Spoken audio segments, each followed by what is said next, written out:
پہاڑی زبان میں اپڈیٹ سنیے۔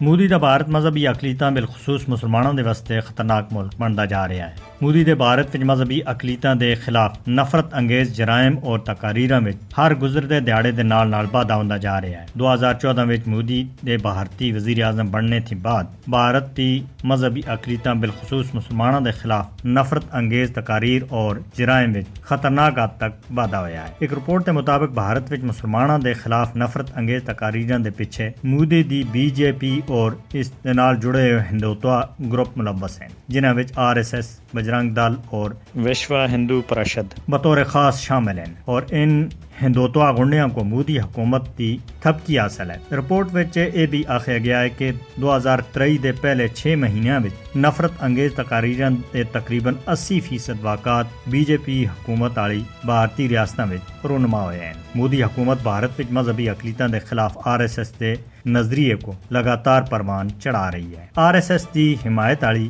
BJP حکومت بھارت وچ اقلیتاں دے خلاف ہندو بالادستی کو فروغ دے رہی ہے۔ بھارت وچ مذہبی اقلیتاں دی حالت اظہار کو انسانی حقوق دی اکثر عالمی تنظیماں اور نگران اداروں دی طرف تھیں جاری کردہ رپورٹاں وچ اجاگر کیتا گیا ہے، مگر دنیا ٹس تھیں مس نہیں ہو رہی، اور نتیجہ یہ ہے کہ مسلمانوں اور کشمیری عوام کو ہجومی تشدد اور فوجی دہشت گردی کا سامنا کرنا پڑ رہا ہے۔ اقوام متحدہ سمیت بین الاقوامی برادری کو بھارتی مسلمانوں اور دوئی مذہبی اقلیتاں دے خلاف نفرت انگیز جرائم اور تقاریراں کو روکنے دے واسطے عملی اقدامات کرنے ہو سن تاکہ بھارتی اقلیتاں بالخصوص مسلمانوں کو نسل کشی تھی بچایا جا سکے، جس کی نشاندہی جینوسائٹ واچ دے سربراہ پروفیسر گریگوری واگشاف الفاظ وچ کر چکے ہیں کہ بھارتی مسلمانوں دے نال کشمیری عوام بھی نسل کشی دے کنڈے دے ہوتے ہیں، اور اگر اقوام متحدہ اور انسانی حقوق کے عالمی اداروں سن بر وقت اقدامات نہ کیتے تو انہاں دی نسل کشی یقینی امر ہے۔ فسطائی مودی کو بھارت وچ مذہبی اقلیتاں دے خلاف اس تے جرائم دے واسطے کٹہرے وچ کھڑا کرنا چاہیے۔